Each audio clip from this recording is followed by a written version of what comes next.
Hi all, welcome back to my channel. இன்றைக்கி my baking story ஒன்ல என்ன பார்க்க போகிறோம்னா, நம்ம ப்ரெட்டு தான் செஞ்சு பார்க்க போகிறோம். அதுக்கு வந்து ஒரு பவுலில் 2 கப் மைதா, 1 table spoon yeast, 2 table spoon வந்து சக்கரை சேர்த்துக்கோங்க.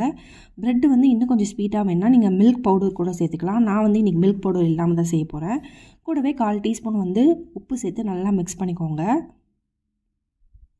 இப்போ இதில் வந்து 1 டீஸ்பூன் வந்து பட்டர் சேர்த்துக்கலாம். நான் உருக்கி வச்சுருக்கேன். அந்த பட்டரை சேர்த்துட்டு நல்லா மிக்ஸ் பண்ணிக்கலாம். பட்டர் எல்லாம் சேர்த்து மிக்ஸ் பண்ணோன்னே இதில் வந்து வெதுப்பான தண்ணி, கை வச்சா லைட்டாக சுடுற மாதிரி இருக்கணும், அந்த மாதிரி தண்ணியை வந்து சேர்த்து நல்லா மிக்ஸ் பண்ணிக்கோங்க. நான் வந்து இன்றைக்கி கொஞ்சம் கொஞ்சமாக தண்ணி ஆட் பண்ணி நல்லா மிக்ஸ் பண்ணிக்கிறேன். சப்பாத்தி மாவோட கொஞ்சம் சாஃப்டாக இருக்கணும். எனக்கு பேக்கிங்னால் ரொம்ப பிடிக்குங்க. ஆனால் கிளாஸ்க்கு போய் கற்றுக்கிற அளவுக்கு எனக்கு சிச்சுவேஷன் இல்லை. அதனால் நானே வந்து செல்ஃபாக வந்து பேக்கிங் வந்து நிறைய பண்ணியிருக்கேன். ப்ரெட்ஸு, குக்கீஸு அந்த மாதிரி நிறைய ட்ரை பண்ணியிருக்கேன். இந்த ப்ரெட் ரெசிபியை ஆல்ரெடி நான் ஒரு வாட்டி ட்ரை பண்ணியிருக்கேன். பட் அந்த டைம் வந்து கொஞ்சம் சொதப்பிடுச்சு.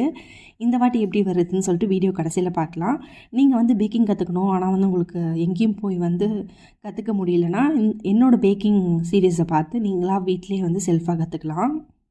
நானுமே அப்படி தான் கற்றுக்கினேன். அதனால் கண்டிப்பாக உங்களாலேயும் முடியும். இப்போ ஃபுல்லாக சாஃப்டாக பிசைஞ்சோடனே இதில் வந்து 1 டேபிள் ஸ்பூன் வந்து அந்த உருக்கின பட்டரையும் சேர்த்துட்டு நல்லா மிக்ஸ் பண்ணிக்கலாம்.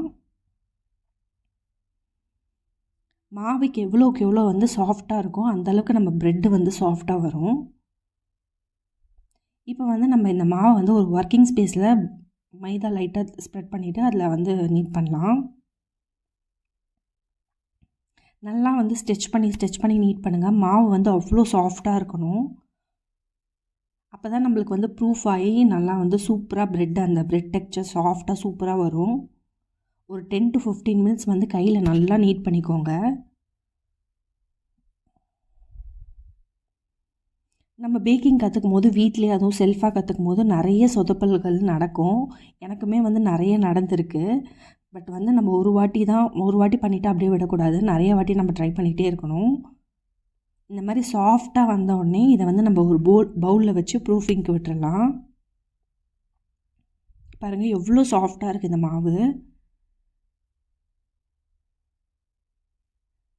இந்த மாதிரி ஸ்டேஜ் வந்தோடனே ஒரு பவுலில் வந்து சுற்றியும் எண்ணெய் தடவிட்டு அதில் வந்து இந்த மாவு வச்சிடலாம்.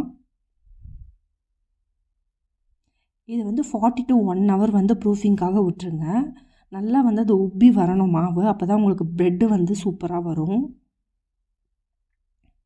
இப்போ பார்த்துக்கோங்க மாவு வந்து எந்த சைஸில் இருக்குதுன்னு சொல்லிவிட்டு மேலேயும் லைட்டாக எண்ணெய் தடவிட்டு இதை வந்து நம்ம ஒரு துணி போட்டு க்ளோஸ் பண்ணி வச்சிடலாம்.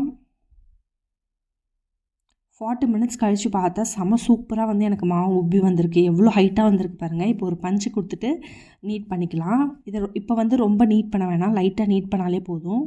ஒர்க்கிங் ஸ்பேஸில் அதே மாதிரி மாவு தடவிட்டு இந்த மாவு வந்து லைட்டாக நீட் பண்ணிவிட்டு ரோல் பண்ண வேண்டியதுதான்.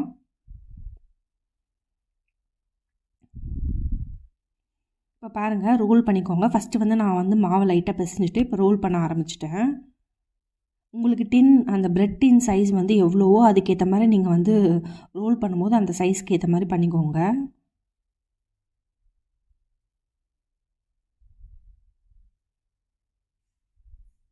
பாருங்கள் உங்களால் எவ்வளோ ரோல் பண்ண முடியுமோ அந்த அளவுக்கு வந்து நீட்டாக ரோல் பண்ணிக்கோங்க.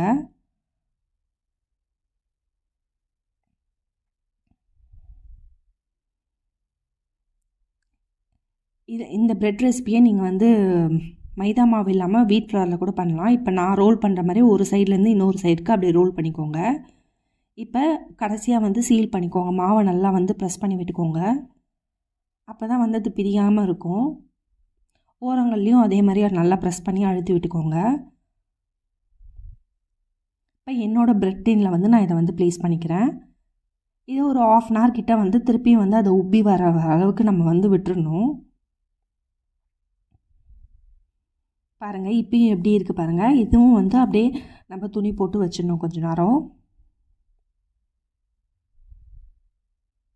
1/2 hour to 40 மினிட்ஸ் விட்டுருங்க. இப்போ பாருங்கள் எனக்கு நல்லா ரைஸ் ஆகி வந்திருக்கு. இந்த மாதிரி வந்த உடனே இது மேலே வந்து நீங்கள் பால் இல்லைனா வந்து மெல்டட் பட்டரு இல்லைனா எக் வாஷ் கூட நீங்கள் பண்ணிக்கலாம். நான் வந்து இன்றைக்கி வந்து பட்டர் தான் தேய்ச்சி விடுறேன். மேலே ஃபுல்லாக வந்து பட்டர் தேய்ச்சோடனே நீங்கள் வந்து அவனில் நான் வந்து ப்ரீ ஹீட் பண்ணிவிட்டேன் ஆல்ரெடி 170 டிகிரிக்கில் 10 மினிட்ஸ் வந்து ப்ரீ ஹீட் பண்ணி வச்சுருக்கேன். அதில் வந்து இதை ப்ளேஸ் பண்ணிடலாம். 40 மினிட்ஸ் பேக் பண்ணி எடுக்கணும். நடுவில் வந்து ஓப்பன் பண்ணி பார்க்காம இருங்க.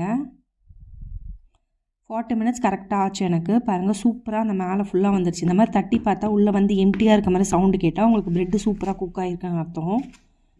அந்த சூட்டோட சூடாக வந்து நீங்கள் பட்டரும் மேலே வந்து தடவிடுங்க. அப்போ தான் சாஃப்டாக இருக்கும்.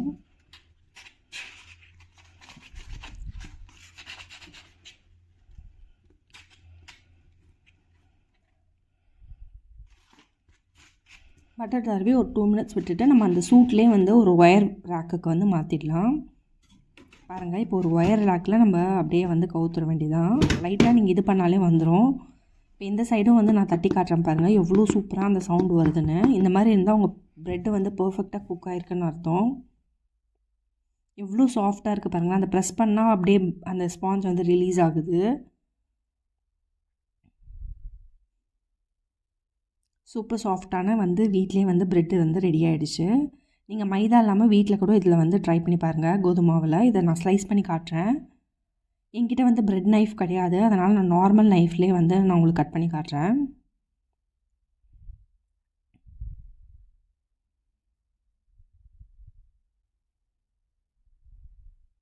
பாருங்கள் அதோட டெக்ஸ்சர் அவ்வளோ சூப்பராக இருக்குது. கடையில் வாங்குகிற ப்ரெட்டு மாதிரியே இருக்குது. இப்போ செகண்ட் ஸ்லைஸ் நம்ம கட் பண்ணி பார்க்கலாம்.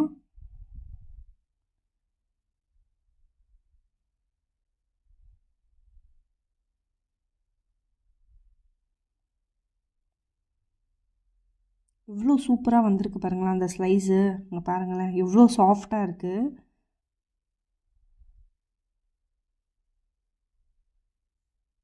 அவ்வளோ சூப்பராக பர்ஃபெக்டாக வந்து வீட்லேயே ப்ரெட் வந்து ரெடி பண்ணியாச்சு. கண்டிப்பாக நீங்களும் வந்து ட்ரை பண்ணி பாருங்கள். ட்ரை பண்ணிவிட்டு இந்த ரெசிபி உங்களுக்கு எப்படி வந்ததுன்னு சொல்லிட்டு மறக்காமல் கமெண்ட்டில் ஷேர் பண்ணுங்கள். இந்த மாதிரி நிறைய பேக்கிங் ரெசிபி அடுத்தடுத்து நம்ம சேனலில் வரும். மறக்காமல் பார்த்துட்டு சப்போர்ட் பண்ணுங்கள். அப்படியே சப்ஸ்கிரைப் பண்ணிட்டும் பாருங்கள். அப்போ தான் நான் போடுற வீடியோஸ் வந்து உங்களுக்கு நோட்டிஃபிகேஷனாக வரும். தேங்க்ஸ் ஃபார் வாட்சிங். இன்னொரு பேக்கிங் ஸ்டோரியில் பார்க்குறேன். பாய்.